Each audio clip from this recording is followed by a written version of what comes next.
Well, welcome everybody to Thought Leader Friday. We're super excited to have you here, and perhaps even more excited to have our friend Pastor Mike Ashcraft here with us today.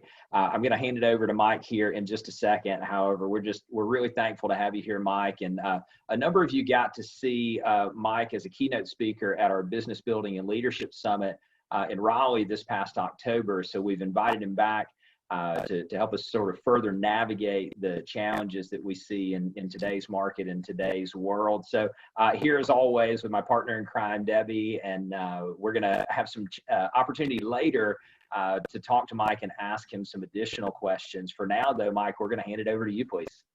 All right, perfect. Bill and Debbie, thank you guys so much for having me, and welcome everyone as we are obviously trying to navigate in a very different world with a lot of challenges that are in a lot of ways unprecedented, and probably a lot of ways they're not. And if you were at the session I was able to do, I'm a huge process guy. When people always ask in business, what does a pastor do in talking to folks about business? But I think the beautiful thing about what I get to do with my livelihood and sort of my own vocation is you're always dealing with process. You're always dealing with how a person goes from being one way to being another way. And this affects everything that we do in all of our lives, including selling real estate and all the other things that you guys are involved in now. And part of what I want to sort of share with you guys today is the process of hope, because there's actually a way in which, there's a difference between hope and optimism. Optimism is a view of the world, but hope is actually a real thing that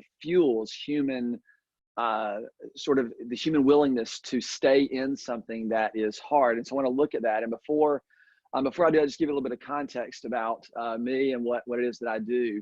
I serve as the senior pastor, the lead pastor at Port City Community Church in Wilmington, North Carolina.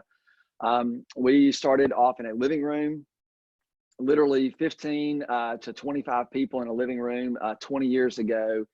And today we have 4 campuses spread up and down the Eastern Seaboard in Leland, North Carolina, Jacksonville, North Carolina, and as far north as New Bern, North Carolina. And some small population centers. We've had tremendous, a lot of learning, a lot of great things that have happened there, and a lot of challenges with leading an organization where it's primarily volunteers, in terms of how you get things done. Just so you'll know some of our organizational strategies, just to give you some context, our budget is around $8.5 million a year. We have about 70 employees that we use to manage both our ministerial, programmatic, and sort of that outreach arm of our church, and also a pretty large administrative staff that oversees HR, all the compliance issues that we face as an organization, and our admin and operations team. We have a 32-acre campus in Wilmington that houses about a 90,000 square foot facility on it. And then we have another 80 acres in Leland that we were planning on building on. I think later this year. We're certainly looking at that differently now, but another 25,000 square feet there. And then we have facilities that we rent in New Bern, about a 35,000 square foot facility. And then we have a building that we own in Jacksonville in the downtown area. And so we just a lot of things that go on that are, the church is not just it's not just pie in the sky thinking. There's a lot of logistical things that we deal with week in and week out. And in fact, one of the things that Debbie and I were talking about and Bill and I and Debbie were talking about as we were thinking about this is the speed at which we had to make decisions. And I'll be giving you some things to write down in just a moment. I've got my handy dandy whiteboard here, which I use all the time. And I'll hopefully, if you're taking notes, this is how I would frame what I want to share with you in about the next 25 minutes. And then we'll take some time for some questions after that. The thing that I would say about a crisis, and the way I would title this talk is, I would call this leading through crisis. It's not leading in a crisis, it's leading through a crisis. Leadership is always about getting out in front of things and causing things, or at least participating in a way that's helpful and hopeful to people who are struggling with a crisis. We sensed this very early on. In fact, as things were starting to unfold back in early March, we were paying attention to this, know that we have probably the largest gathering of people in our city. We're a pretty small town. We have the largest gathering of people at any one time. And so obviously we were trying to pay attention to how we would respond to this. And the Thursday before the governor came out with the order, we sat down with our leadership team and began to make some decisions. And this is sort of the first principle whenever you're making decisions. It's really true of any time, but it's particularly true in a crisis. And that is what I wrote down in my notes that I was kind of thinking about this is you've got to know your verb. You got to know what it is that you do in a crisis, what it is that you do, not only in a crisis, but what you do as a regular way of operating. What do you contribute to the world around you? What do you contribute to your clients? We had just actually done a huge exercise in this area for the last 4 or 5 months, which just proved incredibly important as we were positioning ourselves to navigate and still positioning ourselves to navigate this pandemic. And what I mean by know your verb is know what it is that you're going to do, how you're going to act in a moment's notice. And ours is very simple. Our mission statement is to reach people and help them walk with God. And our posture is to always be helpful. That's what we always talk about. You know, when people come in and they ask us about our theological positions or they ask us questions, we're not trying to argue with someone. We're not trying to prove a point. We're not trying to convince you of something. We're always trying to be helpful. This frames how we deal with benevolence issues. This frames how we deal with mental health issues. This frames how we deal even with employment issues. We always serve and want to be postured to be helpful. So when obviously this comes out and we realize, I had 2 friends call me Thursday morning. This is before the governor of North Carolina issued or at least said we want to not have mass gatherings. And so we sat down and we knew 2 friends of mine called me both. One of them was a doctor at the hospital. The other one was someone who's working on the epidemiological response of the Cape Fear region. And both called me and said, Mike, you got to really think about whether or not you're going to host services this weekend because this is going to be serious. And this is literally before any of the stay-at-home orders were given, and even before our governor had made any decisions. And I began to ask some questions. And my fundamental question was, if we meet on Sunday, this is Thursday morning, if we meet this coming Sunday, are we being helpful to what you guys are trying to do? And their answer was across the board, absolutely not. It is not helpful.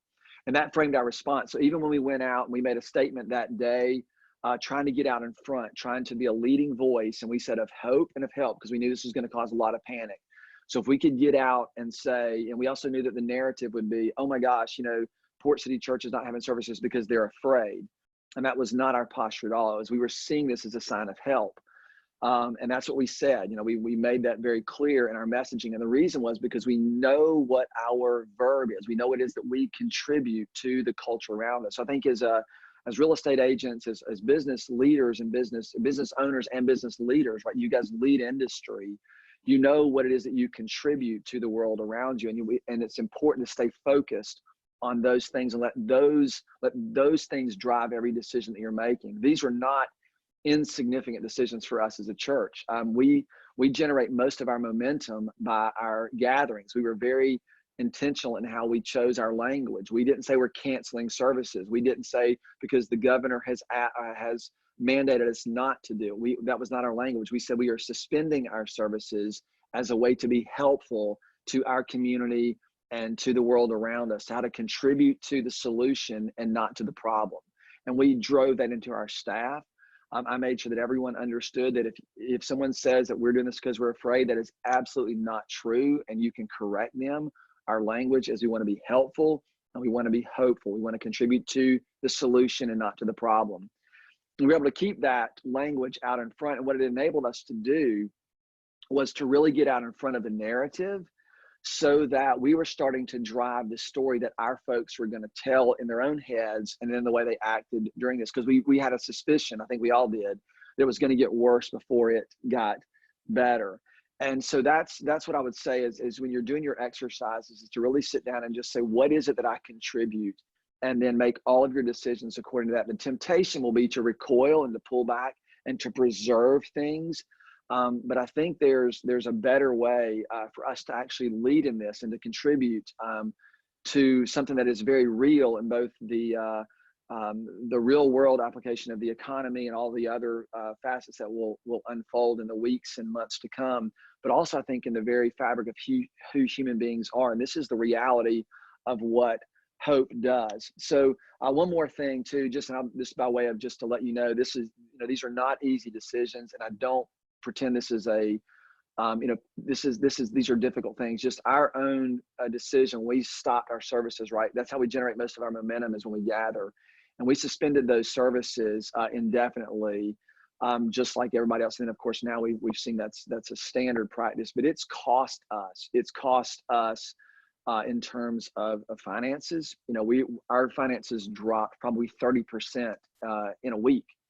And that's a significant amount of money. We rearranged our entire organization to go digital, which we were probably further ahead than a lot of churches or religious organizations are, just because we've already been streaming online. But to go digital and to allow connections, a very different way of thinking about things, and starting to identify audiences. There are a large number of people who are on social media. There are a number of people who are good at social media, but the vast majority of people just use it as a way to get information and haven't really learned how to connect. So we're working on, how do we teach people how to connect? What is our digital culture like? All these are questions that have come. So we've rearranged our whole organization to this. We've had to rearrange our budget, basically to prioritize the employment of our people. We have a lot of folks on our staff that they're dedicated to creating programs that attract large numbers of people, and that's gone. So their jobs have had to be different. We've had to rearrange our church to deal with the benevolent issues that are coming in our way from people losing their jobs. So we've rearranged a lot of our budget needs. We've rearranged a lot of our operations to tend to those folks in a very relational way, again, because what drives us is to be helpful. And so these have all happened. It was probably about 4 or 5 days of just literally around the clock working to get organized. And we're still working on it. But I just say that to reiterate the importance of the fact that whatever your verb is, whatever it is that you do and contribute, needs to be the driving thing for every decision that you make. So I want to take a minute or a few minutes, and I want to explain this process of hope. There's ancient writings, and obviously I'm a pastor, so I'm familiar with some ancient writings, namely, you're probably knowing the Bible, and I'm not trying to preach at you. I just want you to know there's a lot of history to this idea, and we understand this as human beings. It talks about the fact that hardship produces in us a sense of endurance. We know this physically. We know this physically in the sense that we all, we all go and we work out. And it's so funny, even the workout programs, have pretty aggressive names like P90X or, power this or intensity that. I don't know anybody who uses like the ab belt, right? I mean, nobody ever admits that they just sit on their couch and get ripped because we all want to feel like we've done something, we've struggled, it's been hard. And so all of our fitness is arranged around this intense and kind of, enduring and the hard things that we do. And this is also true of our sort of internal work, who we become as people, and really who we become as a collection of people in our organizations and in the culture that we create in our businesses, in our homes, and the places where we have influence. And so what I want to do is I'm going to try to get this centered on the board here. I can see pretty much in my camera, but I want to talk about this process that goes from what I'm going to call hardship to hope. And this is how I would write this. How do we get from hardship to hope? Most of us, whenever things get hard, our first response is to pull back or to get out from underneath them, to stop the hard things. And what we've been doing with our staff, and even as a church, and even with my kids, is to, how do we embrace the hard things? How do we understand hard things? And this is why the process of hope is so important. Optimism is just to go, oh, there's a silver lining. And you hear a lot of people talking about the silver lining now. Oh, there's a silver lining, and we're just trying to grab hold of things that make us feel better about ourselves. But this is not where hope comes from. Hope is something much more significant than this. In fact, the way we defined hope in our context is hope looks like patience. Hope looks like patience. It's our willingness to stay in something. And here's how this process works. Whenever things get hard, one of the first things that you want to do is you want to quit. We want to quit. And our capacity to push through that tendency to quit is what we call or know as endurance. And if you're a runner, I know Debbie is a runner. If you're a runner, you understand this. There's always that point that's a few just a few little bit in, I remember starting to run when I was a while ago. I used to run a lot. And when I first started running, you get out, I'm gonna run today, you buy all the right equipment and you take off running, and you're about 30 seconds in and you like start getting the side splints and you feel like you're gonna die. And your first response is, I'm not cut out for this. But if you push through that, eventually, especially as you start to run more regularly, you'll find that you actually, this first mile, it's sometimes hard, but eventually you find a rhythm, you find a pace, you find a sort of a freedom in your breathing that allows you to participate in what you're doing, even though it's significantly hard. And this is where endurance gets built. Endurance is built in our willingness to embrace the hard things, to acknowledge that they're hard, and then to enter into them.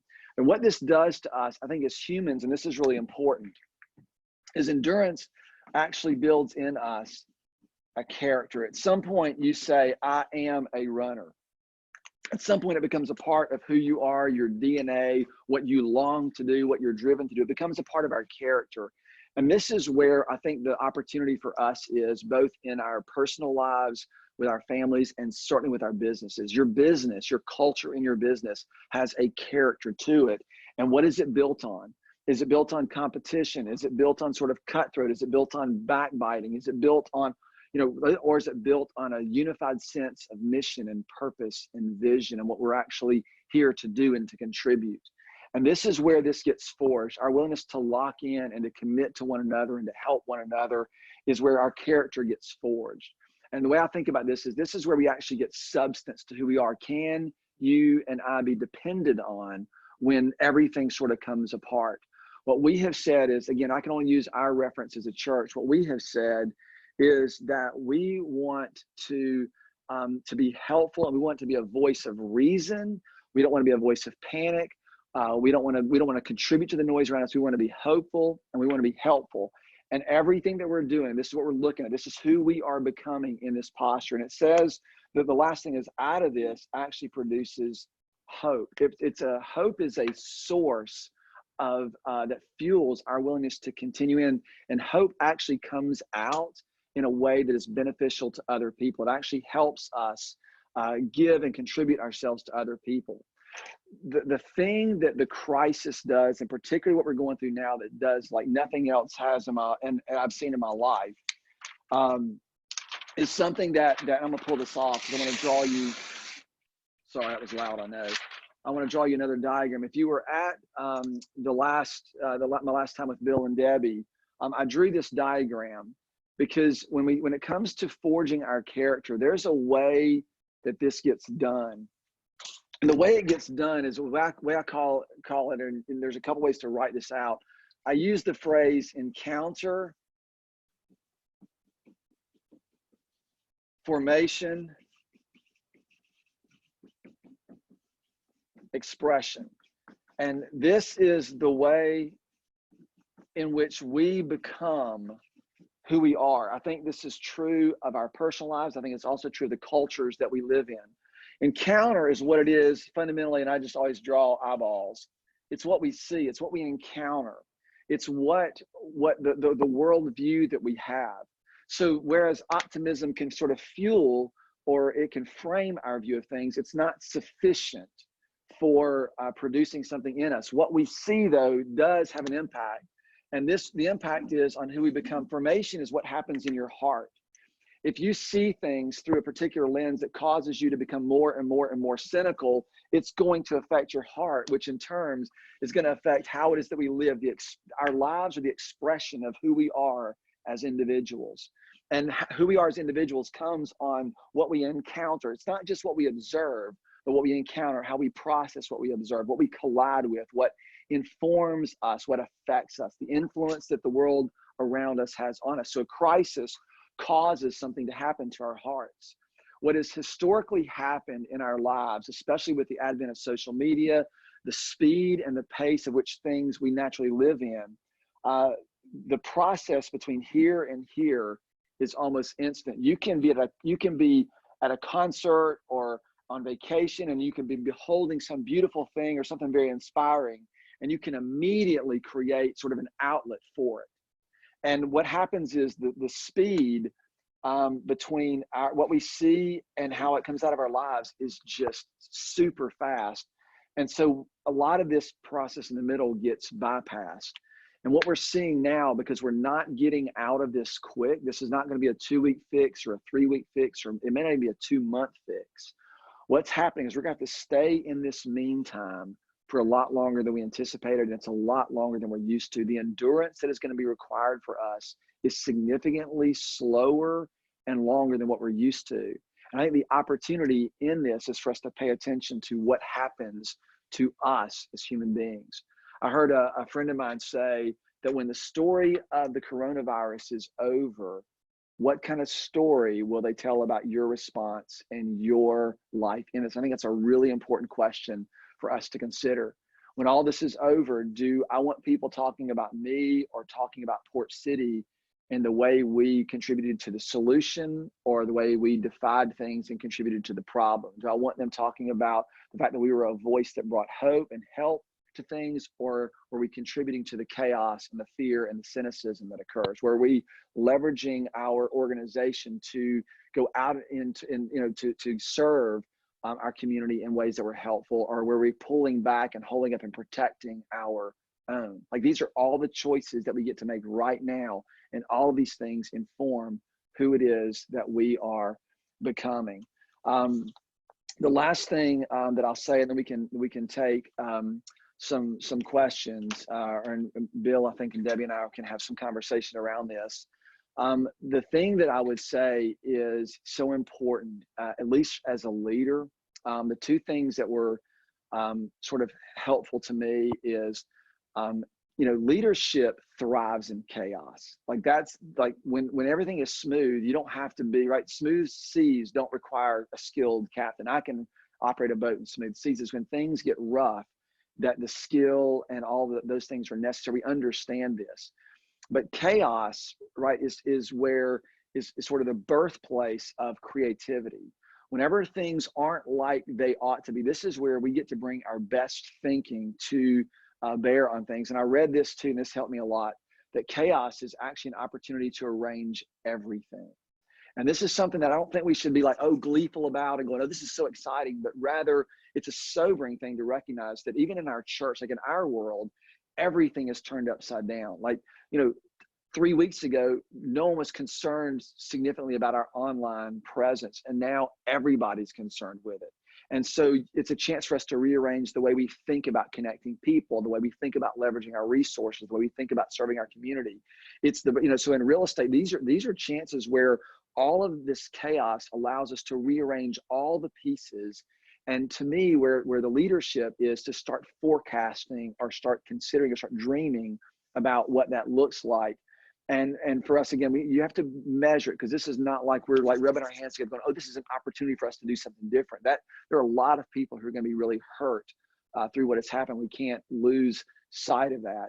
But at the same time, as you think like a leader, you can't also hesitate from starting to forecast and think about how things might be different going forward. And so those are kind of the other two things that we're using to frame our thinking as we continue to focus on leading through this process and not just leading in it. So that's about 28 minutes that I've given you guys in that sense. I'm going to stop there, and I'll invite Bill and Debbie back in, and then we can kind of jump in and have some conversations around this. Thank you, Mike. Great as always. I came up with a handful of questions along the way, as I'm sure Debbie did as well. And first, I just got to say, I'm super, super grateful to Debbie for introducing me to you, because it was first through your various digital programs, more specifically, you guys streaming your services to your app, that I was able to gain a real appreciation for the type of work that you guys are doing. So I'm going to hit lead off here with a question about how we think, because one of the things that I appreciate most about you, Mike, and the way that you communicate with us is how thoughtful you are in your approach to things. And I know from what you shared with us at the summit back in October, you have some different things that you do in your life that allow you to have that time for thinking, the way you process ideas. So the question is, how do you go about seeing out into the future, seeing around corners, and making decisions proactively as opposed to reactively? So if you wouldn't mind grabbing that one first, and then we'll tee up Debbie. Sure. So for those of you, like I draw, like this is, I don't know if you can see this, but these are my notes. So I am super visual and have long struggled with what people would say is attention deficit disorder. So when I was probably literally about 15 years old, I was taught to journal, to keep a journal.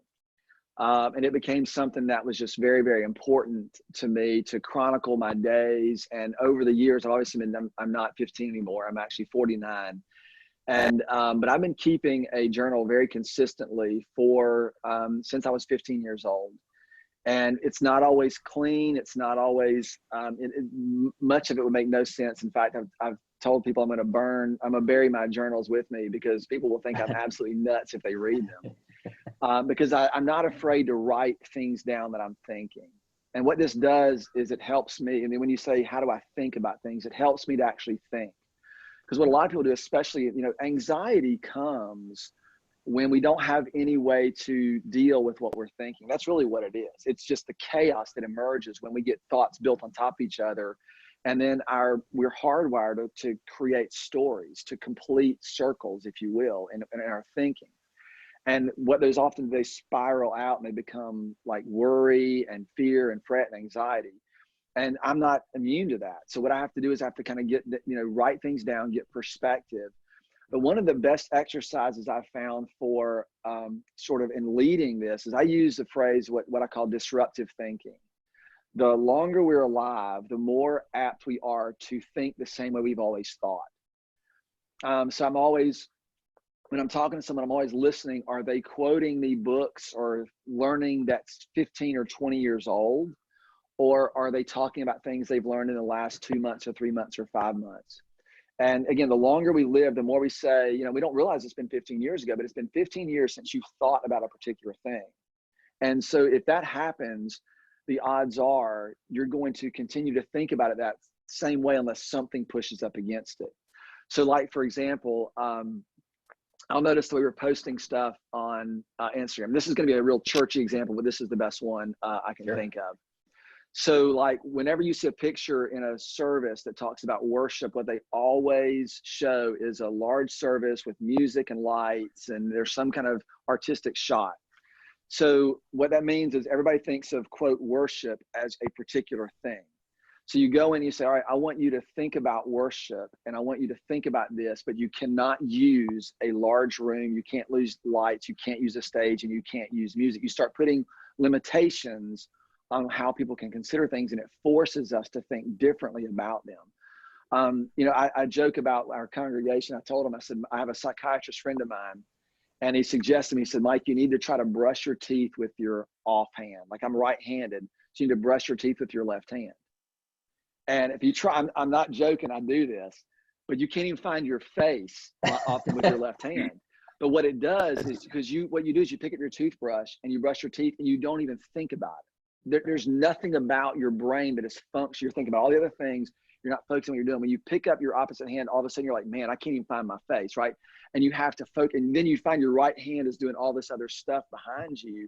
And it just forces you to see and to think about things that you've become so accustomed to not thinking about. And you see the complexity in them. You see what it takes to think about them.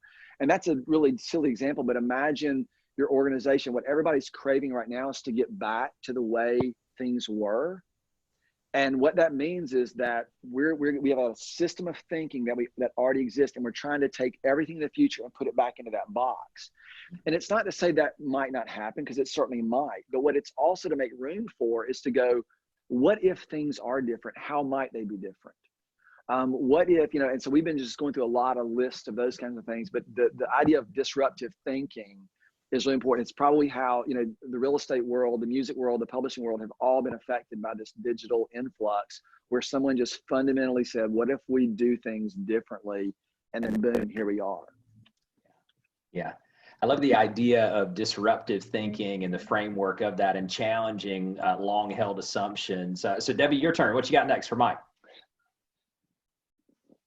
Well, I was listening to your message, and when you were talking about hope looks like patience. Now, you know me a little bit and understand that patient is probably not a word that I would choose to describe myself. Bill would probably exaggerate that in describing me. At the same time, when you think about if hope looks like patience, how about those people who aren't patient or having to grow their character to become patient, to be able to display hope to those people around them? Because externally, when you answer the phone, everything's great.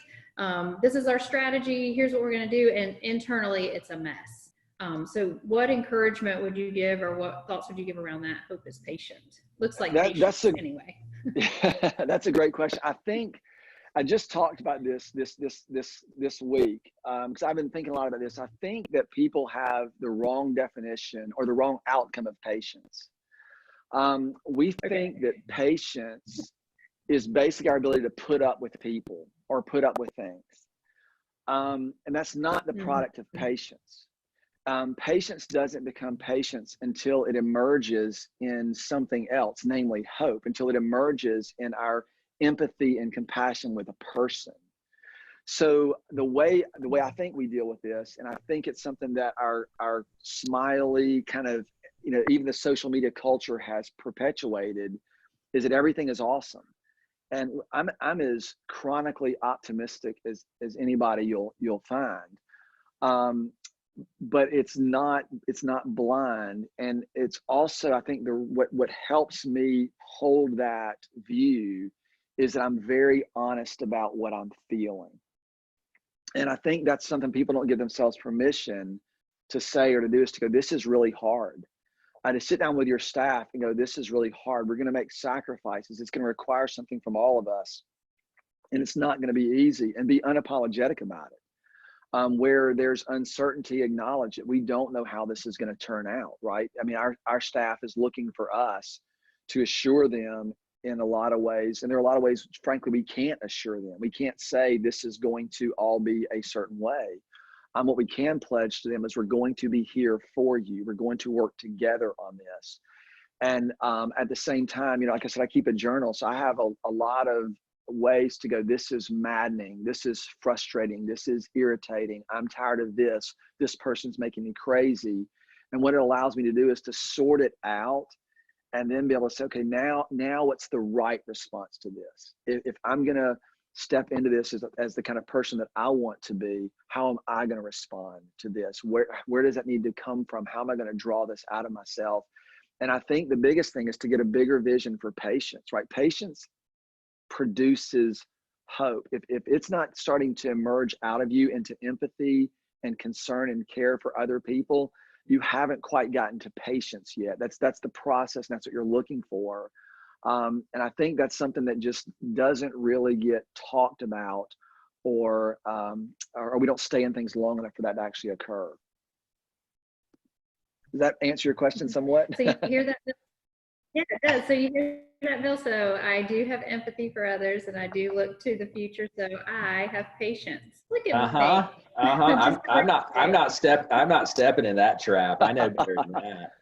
But there is a difference. Like, people think oftentimes too, this is like the culture of a company or a business or a church even, that being patient with people is not separated from accountability. I mean, there's still deadlines, there's still responsiveness, there's still pace, there's still all those things that have to happen. And what we think of accountability in our culture is not a system of checks and balances. We think of it relationally. And the way we define this is that accountability is a clear path. It means that I can have any conversation with you without having to sort of put out eggshells or placate, or we can just say what we mean in those moments. There's a clear path of communication between the people that we're in relationship with. And so patience doesn't mean that you don't speak into things quickly. It just means they come from a much different place. Yeah. Well, I think it's a great way of looking at it. I was thinking, as you were talking through some of the experiences that you guys are living, Mike, perhaps there are folks out there who might look at this and say, well, Mike, this might be a little bit of an easier situation for you guys because you're this mega church now, and you got this multi-million-dollar budget, and you got 70 people on your staff, and you were already doing the digital stuff. So maybe it's a little bit easier for you, which may or may not be true. However, I'd be interested to know, go all the way back to 15 people in a living room. And if you were in that living room with the 15, 20, 25 people that started the church and this happened, how would you lead through it differently, if at all? So that's a great question. Wow, that's a great question. This is what's interesting, Bill. You know, there is a difference of scale. There's no question. We have 3 other campuses, and 2 of them are significantly smaller than the Wilmington campus. Wilmington campus has about 3,000 to 4,000 people that attend. So it's a much larger aggregate attendance than that. And so when we say put something out on Instagram or put something out on social media, it gets attraction, right? We have a Zoom call, we get people who will log in, it'll fill it up. Whereas if another campus, you have that and you put a social media post out, you get 3 or 4 people show up on a Zoom call. And what I actually had this conversation today, I said, don't treat things like treat it like people are individuals. Get on the phone and call the 15 people and invite them to be a part of it. You just have to make it more and more and more personal. And that's honestly what we've tried to do. We've leveraged our staff because we want you calling, getting on the phone with people that are on your volunteer teams, people that you know. If someone comes to mind, get on the phone and call them and talk with them. And I think that's what I would say. If this is not, you know, it is, you know, I think people think that there's this big buzz. In fact, what we've learned, and this is a little bit old, not old, it's about a year old. We realigned our whole church in the last 24 months. I mean, literally the entire thing, for a lot of specific reasons. And what we did, and Seth Godin talks about this. I don't know if y'all are familiar with Seth Godin. He's a big marketing guy, but he wrote a book called This Is Marketing. It is fantastic. And he talks about in this current culture that everybody wants to make this big splash. You come in, you make this big splash, you get a lot of followers, you get a lot of buzz and attraction in the digital space. But he said that's not the way you make a difference. He said what you have to identify is your smallest viable audience. And we started using that. We looked around, we said, who's our smallest viable audience to build into, to buy into our mission and vision? And it was our leadership team. There were 6 of us. I spent literally 6 months with 6 people, just dripping and driving. Are we all on the same page? We all are. And then once we picked that one, we went to our staff. We spent a year getting our staff aligned with this vision. And it was in a room. It was, it was very much tight knit. We weren't concerned about what we're going to speak on Sunday till all the people we were talking to, the folks in our smallest viable audience. And we identified that. And I think that's something that you can do in this market as well, is just to identify who are the people that you need buying into the message that you're delivering, to the thing that you're doing. Focus on them and trust that that's going to be what branches that message out. And again, like I said, there are advantages in the digital space that we have had, but you can't bypass that personal connection that the opportunities of this kind of current condition avails to us. I think you make a really good point on that you guys are doing both, is you're doing the one-on-one, the outreach to the audience that you know are most critical to you, and you're additionally leveraging all the digital assets and the infrastructure that you put in place. So I think it's super exciting.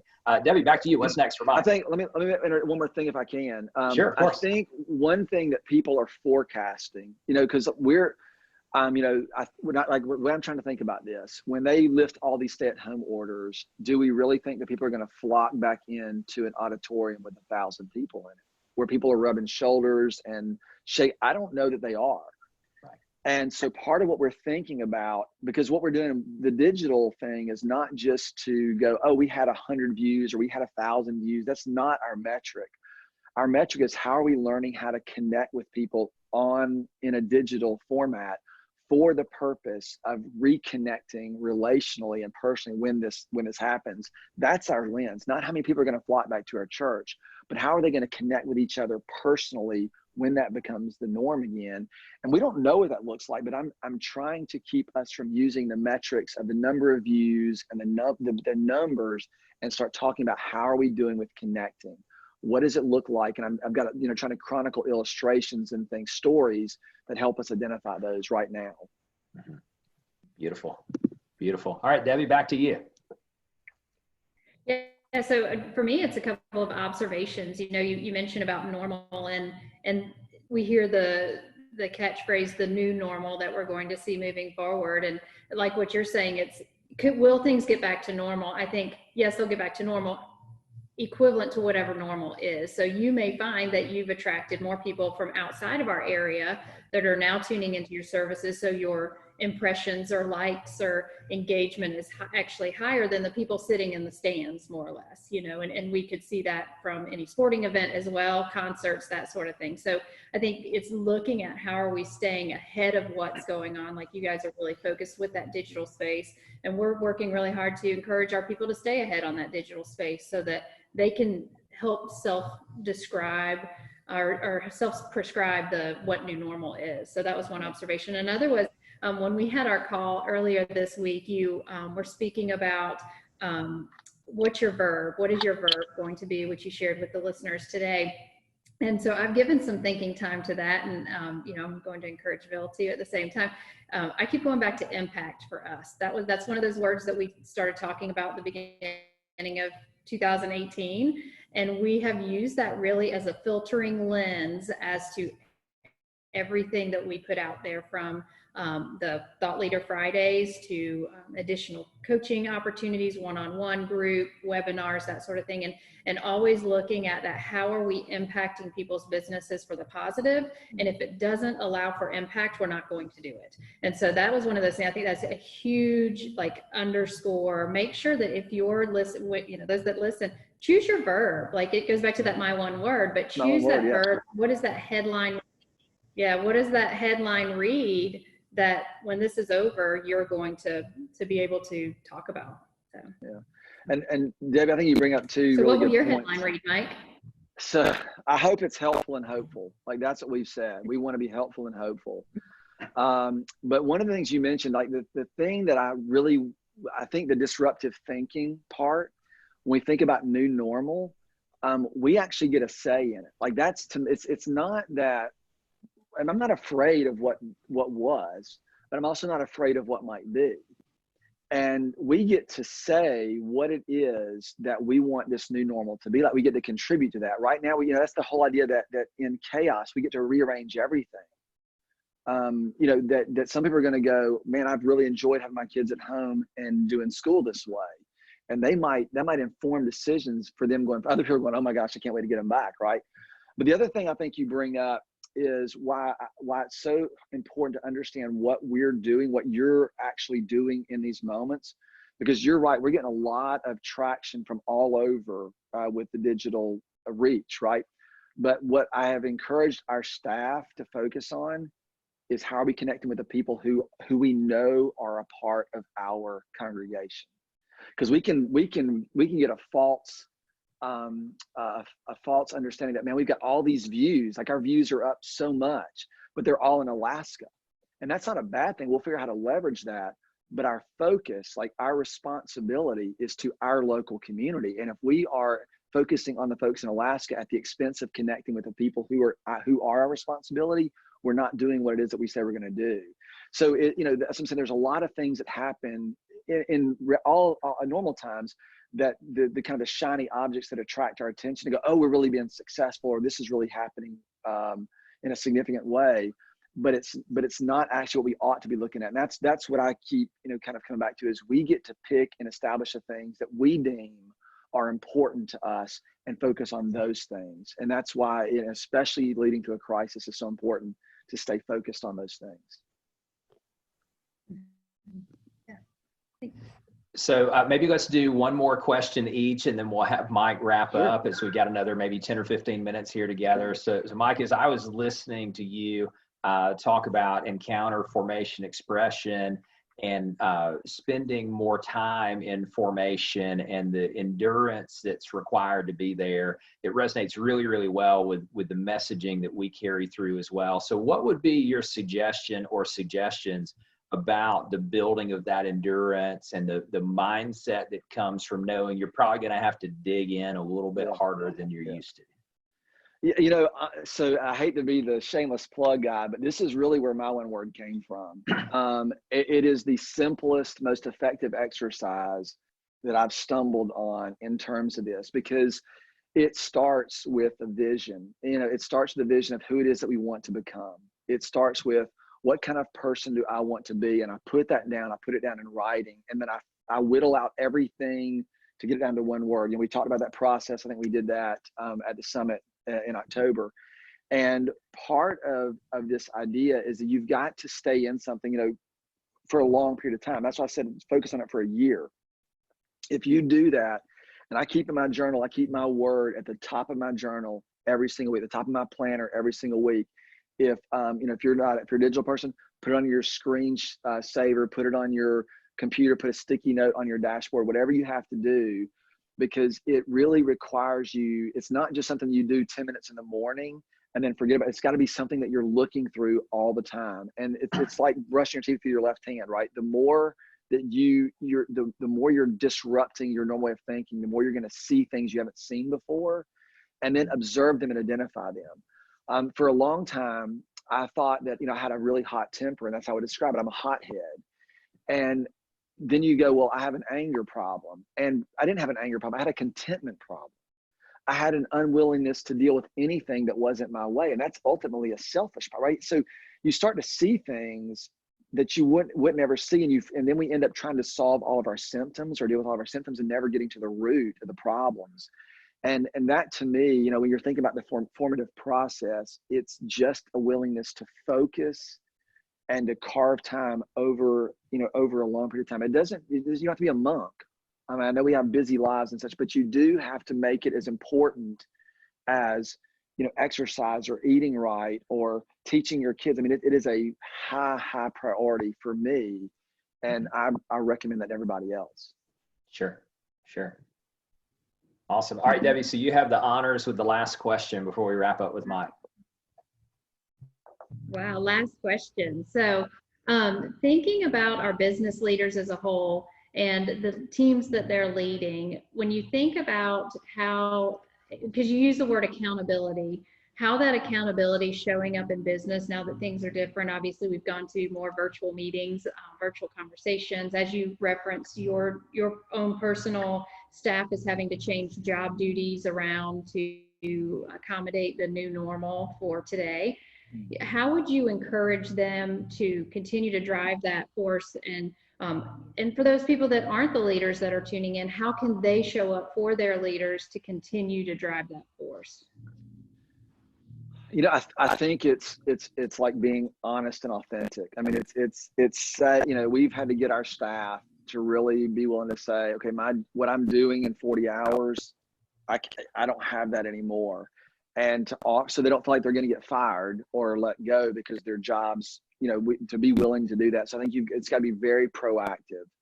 And way we've done that from the leadership perspective is to help people recognize that there's no one that's alive on our staff or that I know that has led through a global pandemic. So no one has done this before. So we're going to make mistakes. We're going to do things that don't work. These are all the things that are going to happen, and we need everybody's voice. Part of what I've been doing just internally is, for about the last year and a half, as we've been reorganizing things. And I've talked about, as we're 20 years old as an organization, and now we're heading into the next 10. And part of my role is to go, how do I leave this well for the next person, for the next group? And what I've been saying is that our voice is not my voice.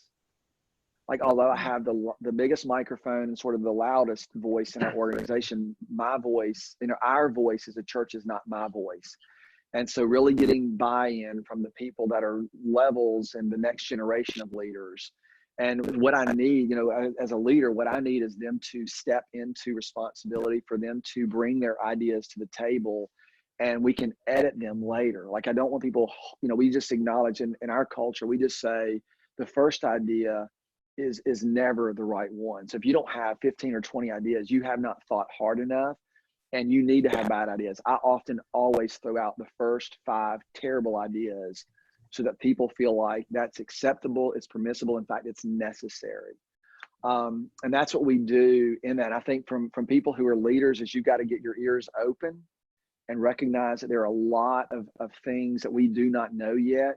And you've got to get everybody in your teams believing that their perspective actually matters, because it does. And that's how we're going to figure out the way forward and get to actually frame, I think, a hopeful new normal that can even be better than what it's been before.